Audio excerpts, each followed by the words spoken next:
خدت بالك يا ماما؟ المية بتتحرك في اتجاه غريب، مش نفس اتجاه الهواء. عارف ليه؟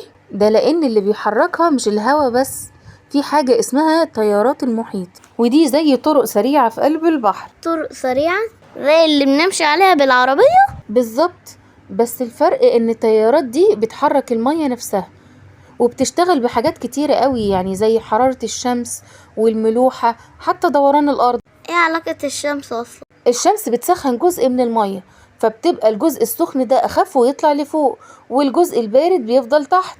الحركة دي بتخلي المية تلف حوالين العالم كله. يعني البحر عنده نظام تبريد وتسخين خاص بيه؟